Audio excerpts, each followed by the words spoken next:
بسم الله الرحمن الرحيم. aan wax ka barano weydiintan ah what is an asymmetric information, adverse selection and moral hazard. inta aanan qeexin erayadan aan marka hore isla aragno qeexidan kooban ee ku saabsan inefficient market.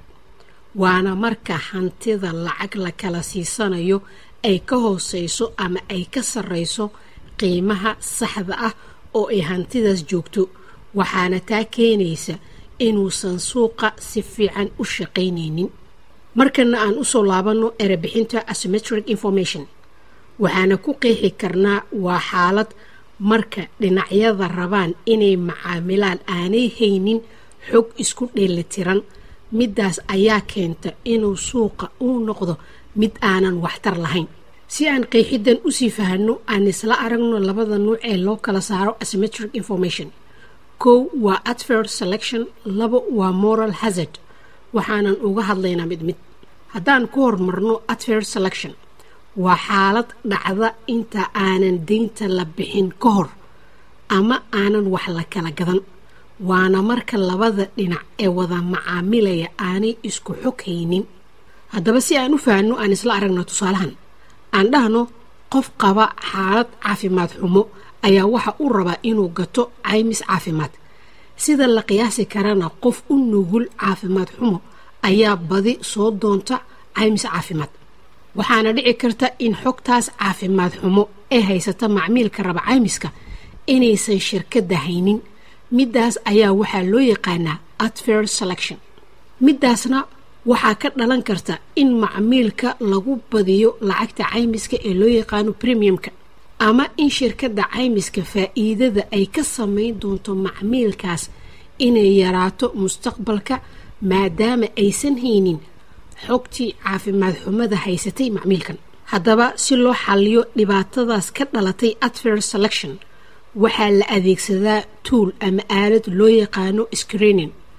midaas oo u suurtagelinaysa dhinacyada macaamilaya inay helaan xog ku filan oo ay go-aan sax ah ku qaadan karaan.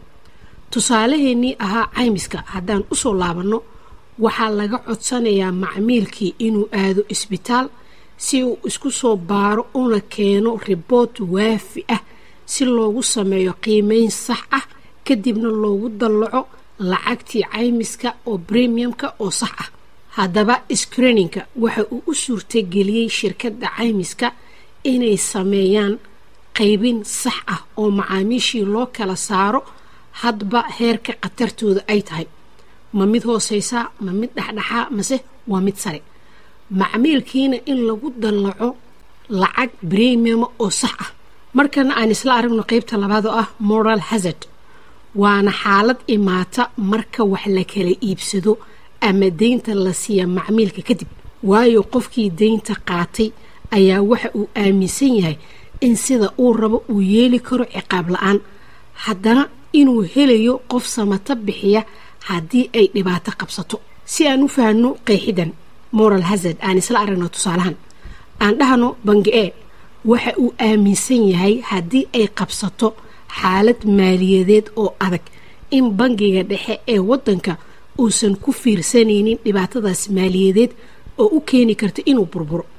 maadaama bangi e uu haysto isku halayn noocaas ah, waxaa imaanaysa inuusan ka fiirsan meelaha uu maalgashiga ku samaynayo. midaasoo kale ayaa waxaa loo yaqaanaa moral hazard. haddaba si loo xalliyo moral hazard, waxaa la adeegsadaa aaladda loo yaqaano monitoring.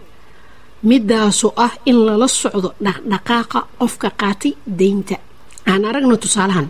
aan dhahno macmiil ayaa waxa uu qaatay deyn guri, waxaana laga rabaa bangiga inuu la socdo dhaqdhaqaaqa macmiilka, sida inuu weli macmiilkii shaqaale yahay, uu mushaar qaadanayo, mushaarkaasuu awood u siinaya inuu deyntii lagu lahaa iska bixin karo, lacagihii hore inuu bixiyey, sidoo kale inuu ilaaliyo ama dhowro dhulkii uu ku qaatay ama gurigii uu ku qaatay deyn ahaanta.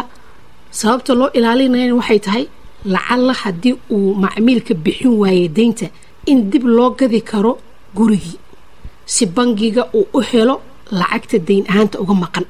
gunaanad, asymmetric information waxaa loo kala saaraa adverse selection oo ah xaalad dhacda inta aanan wax la kala iibsan ama aanan weli la wada macaamilin waxaana lagu xalliyaa screening tool. halka qaybta labaad ee ah monitoring oo dhacda marka wax la kala iibsado ama deynta la bixiyo kadib waxaana lagu xalliyaa monitoring tool. xog dheeraada oo ku saabsan insurance premium fadlan ka dhigayso lifaaqa hoose oo aan hadda koor kaga soo hadalnay. mahadsanidin waa inoo mar kale haddii rabbi idmo.